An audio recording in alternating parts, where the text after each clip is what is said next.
Madame, Monsieur, bonjour. Bienvenue dans ce journal. Voici les principaux titres de l'actualité. Le prix du président de la République du journaliste professionnel a été attribué dans sa 4e édition hier soir à 12 lauréats exerçant dans différentes catégories de médias, sélectionnés parmi 286 dossiers recueillis. Nous irons également à Ouargla pour découvrir les différents projets d'investissement en aquaculture, axe principal de la stratégie tracée par le secteur de la pêche et des ressources halieutiques. Football, dans cette édition, l'entente de Sétif doit affronter ce soir à 20h le club égyptien Al Ahly pour le compte de la phase retour de demi-finale de Ligue d'Afrique des champions de football. Bienvenue à tous. Le prix du président de la République du journaliste professionnel a été attribué dans sa 4e édition hier soir à 12 lauréats exerçant dans différentes catégories de médias, sélectionnés parmi 286 dossiers recueillis, placés cette année sous le thème « Vivre ensemble en paix ». Le prix institué le 3 mai 2015 par le président de la République Abdelaziz Bouteflika à l'occasion de la Journée internationale de la presse a été remis aux candidats retenu en présence notamment du ministre de la Communication Jamel Kawan, de l'ancien ministre des Affaires étrangères et diplomate Lakhdar Brahimi, de membres du gouvernement, de hauts responsables de l'État, de directeurs de presse, ainsi que de nombreux journalistes. Hasna Zoubiri. Parmi 286 dossiers recueillis au prix du président de la République du journaliste professionnel, 12 ont été attribués hier à des journalistes à l'occasion de la Journée nationale de la presse. Une cérémonie qui a été présidée par le ministre de la Communication, Jamel Kawan.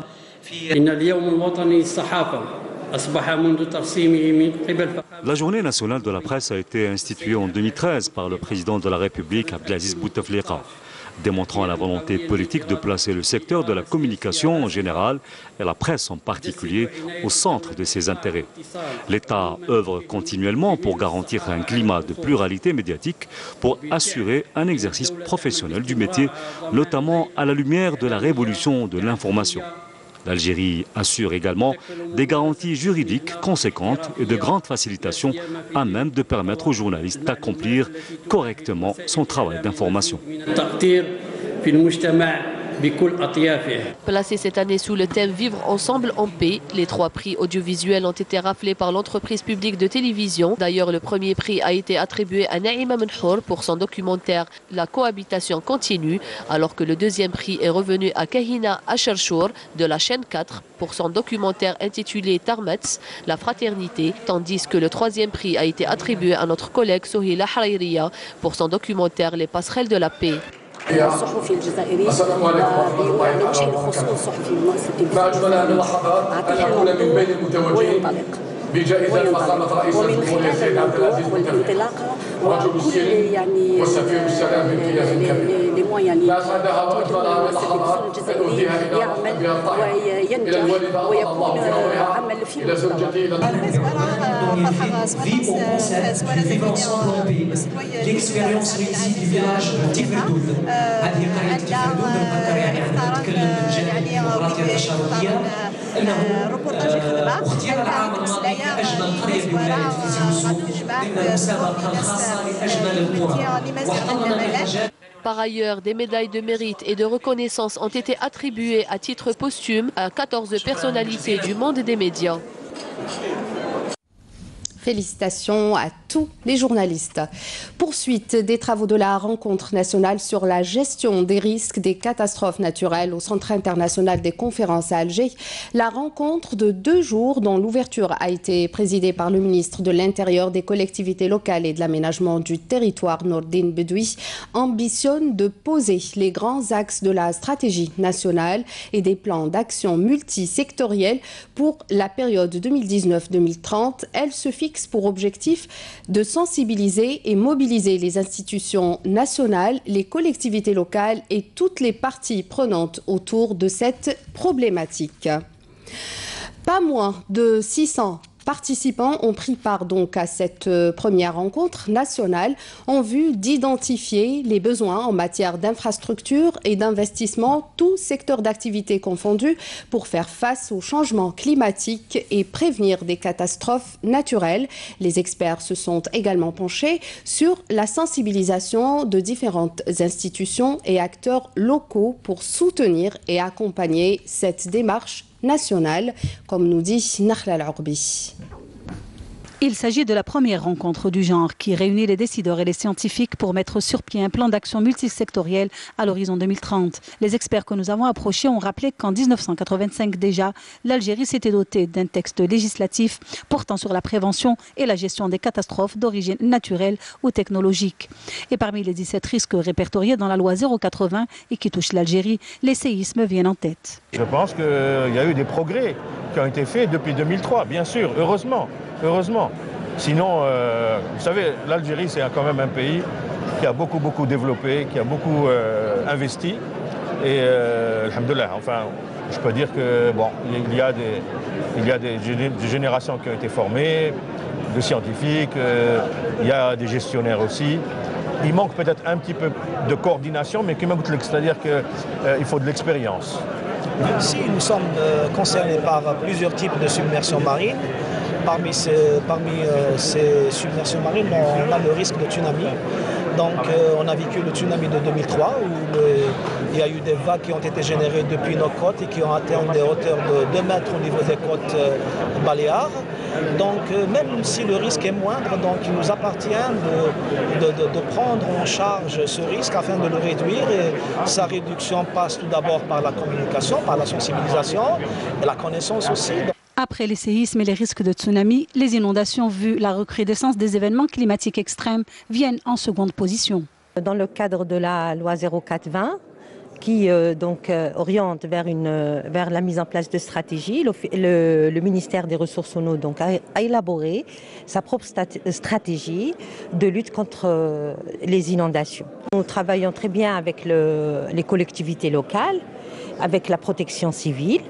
Et à chaque fois qu'il y a un événement ou un épisode pluvieux qui génère des inondations, nous nous déployons à travers l'Office national de l'assainissement et les sociétés de gestion de l'eau et de l'assainissement dans Alger,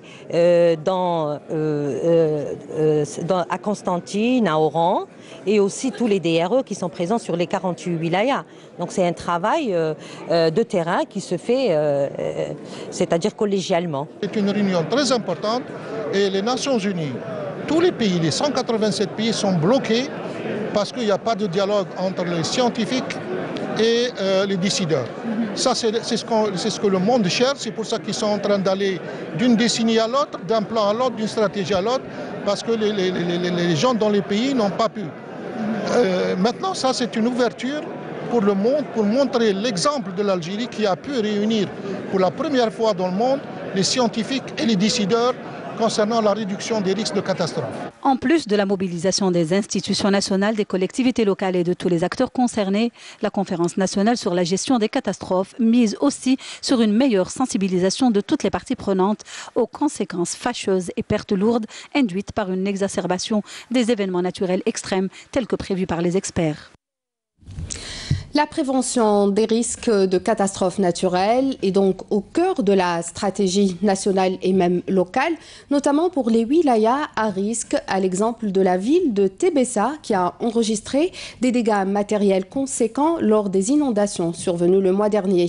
Quelles sont donc les mesures à prendre et quel plan d'action locale pour anticiper et prévenir de ce type de situation? Élément de réponse avec Abdelmajid Benkassi.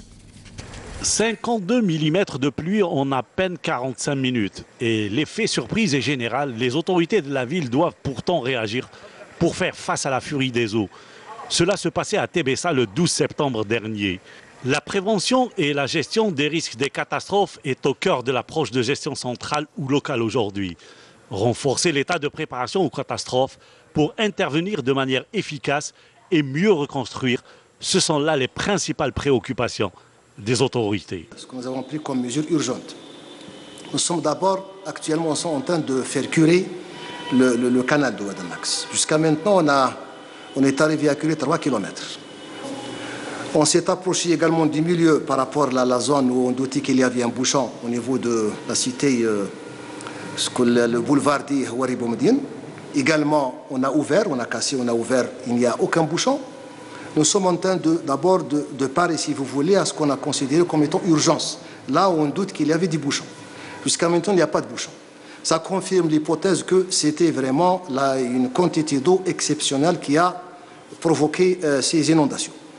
Bon, la deuxième mesure que nous avons prise également, c'est de débuter l'étude. Donc le cahier de charge a été établi. C'est une étude qui va nous permettre de protéger la ville de Tébessa. Fort heureusement, la situation a pu être maîtrisée à temps après les fortes pluies qui avaient dépassé les moyennes saisonnières. Et juste après, c'est le branle-bas de Kamba. On cherche à améliorer l'aménagement du territoire. Et on a entrepris une étude de restructuration. Cette vision, elle a été présentée avec M. Louali. Ça a été pris déjà à travers les sorties que nous avons effectuées avec M. Louali, en visitant les quartiers comme ça, parce qu'ils ont revendiqué. On a constaté que ces oueds-là, cet espace-là, non aménagé, constitue un danger pour la ville. Parce que tous les bassins versants viennent de la partie supérieure. La démarche maintenant que nous avons menée, cette étude-là, qui est actuellement cette étude qui a été confiée à un bureau d'études public qui est pluridisciplinaire. Puis on revient maintenant à la ville également.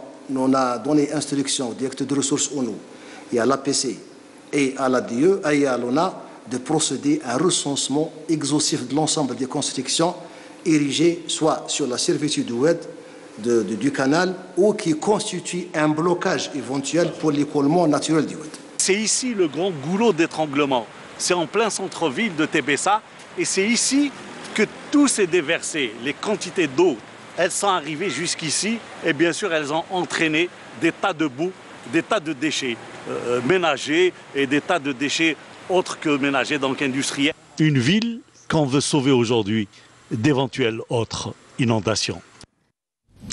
Qui ne connaît pas Ezmour ou Meriem, élu cette année village le plus propre de la wilaya de Tizi Ouzou lors d'un concours organisé par les autorités locales? Eh bien, sachez que ce concours a fait des émules, notamment dans la wilaya de Betna, où 61 communes de la wilaya sont entrées en compétition pour espérer décrocher le premier prix, à savoir celui du village le plus propre de la région. Je vous laisse découvrir le village qui a eu les faveurs des organisateurs de ce concours avec Karim Maïfa. La commune de Mader, avec ses 30 000 habitants, qui a remporté haut la main cette distinction, à savoir la commune la plus propre de la wilaya de Batna. Une distinction obtenue grâce à la volonté farouche des habitants de la commune et du travail constant des élus locaux pour la préservation d'un environnement propre et sain dans et autour de la ville. On a créé un prix pour récompenser la commune la plus propre de la wilaya, pour encourager les collectivités locales, notamment les communes et les entreprises publiques à travailler dans ce sens. Et aujourd'hui, c'est la commune de Mader qui a décroché ce prix, talonné par Tazoult, Seriana et Mdoukal. Sans oublier la distinction de certaines entreprises publiques locales à qui on a offert du matériel flambant neuf pour le nettoyage et l'entretien de ces communes.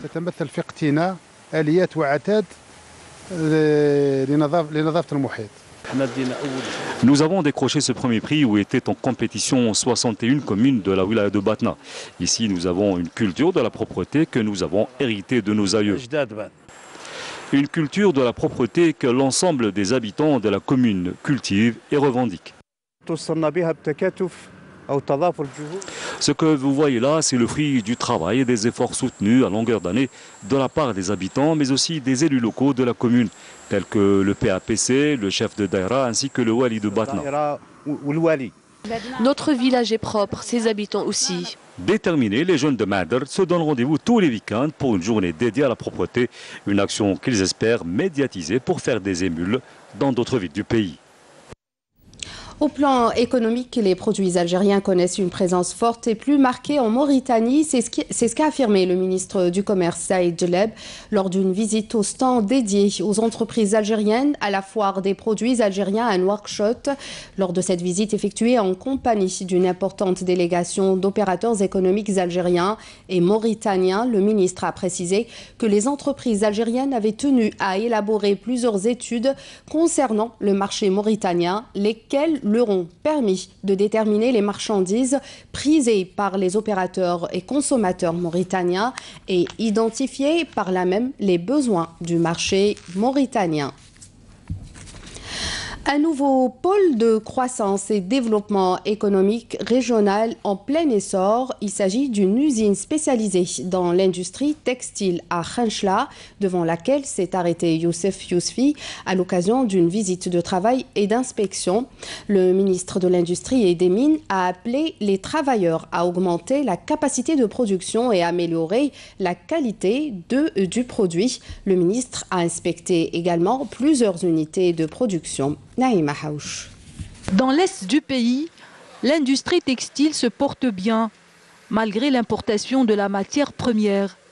Cette usine, située à Khenchela, produit 4 millions de mètres linéaires par année. Le ministre de l'Industrie et des Mines a exhorté les travailleurs à redoubler d'efforts, à diversifier la production, répondant à la demande du marché. Ce produit est de bonne qualité et les gens qui travaillent ici sont expérimentés. Ils travaillent actuellement avec 2 équipes. J'ai proposé qu'on augmente les équipes de travailleurs. Ce n'est pas facile, mais il faut élargir et varier la production pour devenir un grand pôle textile.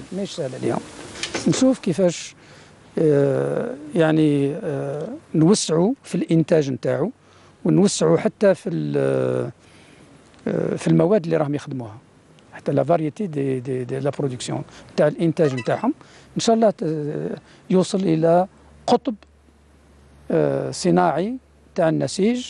Le ministre a suivi au siège de la Wilaya un exposé sur les 8 zones d'activité. Les opérateurs économiques ont demandé la levée du gel.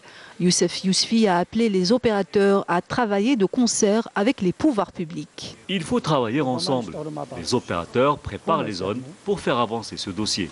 في تأييد هذه المناطق لنسرع في القضية. Le ministre s'est rendu dans la wilaya d'Oumelbouagui pour inspecter la mine de barite utilisée dans le forage des puits, dans la prospection du pétrole. Les travailleurs ont fait état de la difficulté de la commercialisation de cette matière. Youssef Yousfi a posé la première pierre d'une usine de production de boissons. Il a également visité plusieurs unités de production, comme cette fabrique de chaussures, d'une capacité de plus de 2 millions de paires par an.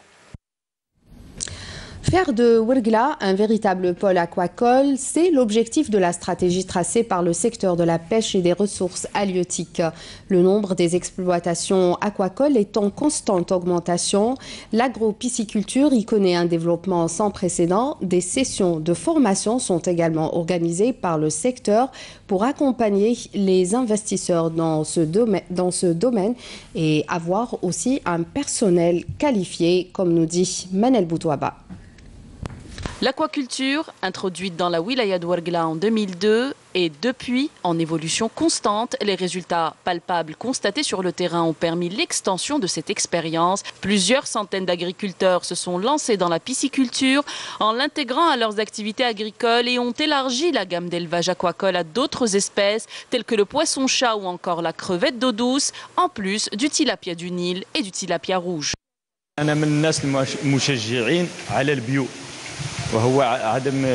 Je suis un fervent défenseur du bio et donc de la minimisation de l'utilisation des pesticides et des produits chimiques en agriculture.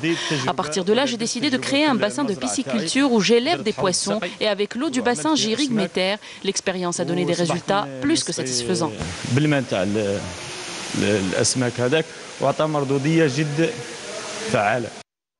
L'intérêt des investisseurs et des agriculteurs pour cette branche est tel que le secteur de la pêche et des ressources halieutiques a décidé de lancer des sessions de formation pour leur assurer l'accompagnement et l'encadrement scientifique nécessaires au développement de leurs activités. Cette formation était plutôt, n'est pas théorique, mais c'est la pratique même. donc montrer les différents aspects, les différentes astuces à réaliser pour assurer une bonne production de la semence qui est le moteur de développement de l'aquaculture. Vu l'engouement des investisseurs et agriculteurs qui souhaitent se lancer dans l'aquaculture et la pisciculture notamment, nous avons lancé plusieurs sessions de formation pour les aider dans leur démarche. Nous avons constaté que les investisseurs de Ouergla affichent un grand intérêt pour cette filière. C'est pour cela que dès que nous mettrons à leur disposition les alevins, je suis certain qu'il y aura une production record ici. Ouergla, qui s'étend sur plus de 160 000 km², recèle d'importantes ressources en eau, pouvant lui permettre de développer l'activité aquacole. Les investisseurs dans le domaine sont amenés à jouer un rôle socio-économique important en termes de production destinée à la commercialisation de produits halieutiques et la génération d'emplois. La ministre de l'Éducation, Nouria Benrabrit, a affirmé hier, à partir de la wilaya d'El Oued, qu'une carte est en cours d'élaboration pour lutter contre la surcharge des classes, notamment en première et deuxième année du cycle primaire, en vue de contribuer à l'amélioration de l'apprentissage pédagogique de l'élève et permettre aussi aux enseignants de mener à bien leur mission. Hassiba Abdallah. Visite d'inspection, inauguration d'établissements et groupements scolaires, mais pas que. La ministre de l'Éducation nationale, Nouria Benrabrit, était hier à El Oued. Elle s'est enquis de l'avancement de son secteur pour ce qui est du projet de l'école de qualité.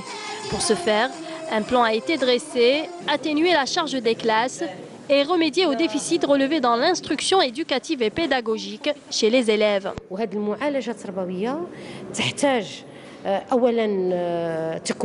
Cette remédiation pédagogique nécessite d'abord une formation et des ressources pédagogiques. Nous avons donné le feu vert notamment aux directeurs des établissements scolaires pour prendre en charge l'organisation de cette opération. Ils ont les mardis après-midi et les samedis pour exploiter les structures scolaires pour des séances de remédiation. Cela leur permettra aussi de relever les difficultés rencontrées dans les classes afin de pouvoir les dépasser.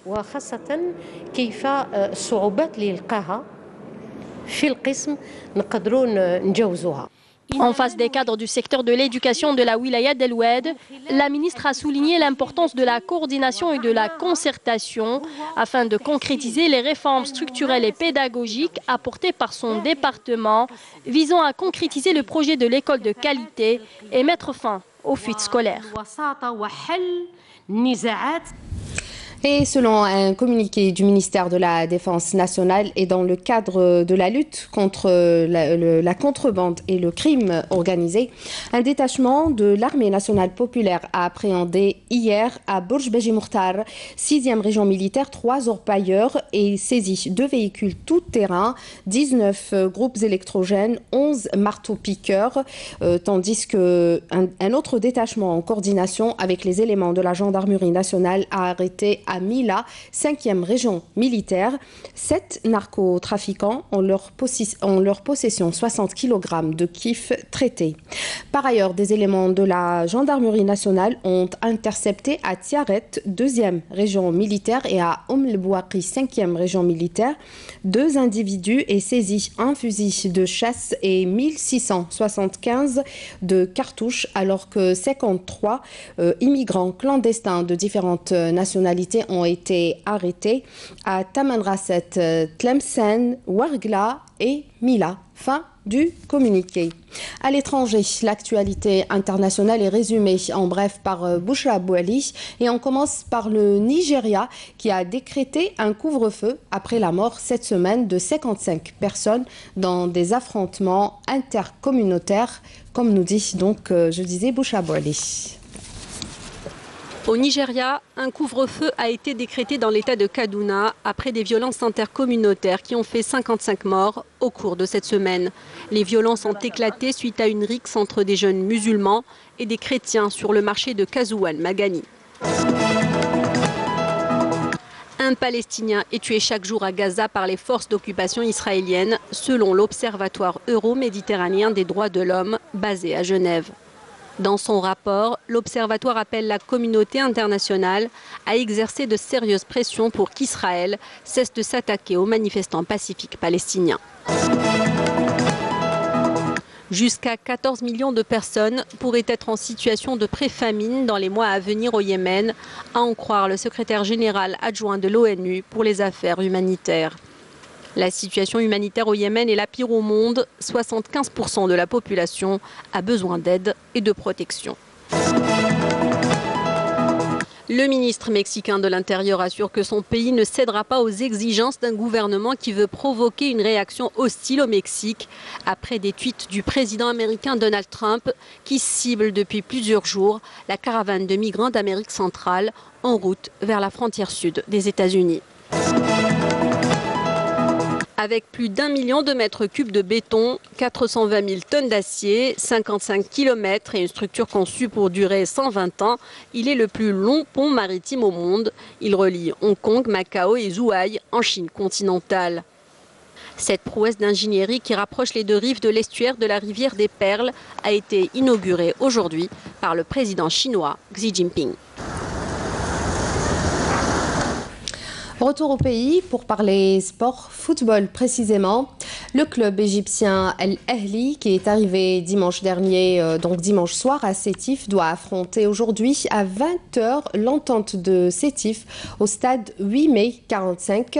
Donc il affrontera le club local pour le compte de la phase retour de demi-finale de Ligue d'Afrique des champions de football, dirigée par le vice-président du club, Farouk El Amri. La délégation égyptienne est composée de 44 éléments, dont 20 joueurs en plus de 10 journalistes, a été accueilli par les représentants de la Confédération africaine de football et du membre du bureau dirigeant de l'ESS Brahim El Arbaoui. Et c'est la fin de cette édition. C'était la dernière information. Merci de nous avoir prêté attention. Tout de suite, la page météo complète vous sera présentée par Amel Haribi. Je rappelle que tous nos programmes sont disponibles sur le site internet de la télévision, la chaîne YouTube, ainsi que notre page Facebook. L'info continue sur Canal Algérie. Prochain rendez-vous ce soir à 19h avec Nadia Madassi. Je vous retrouve demain à midi. Excellente journée sur Canal Algérie.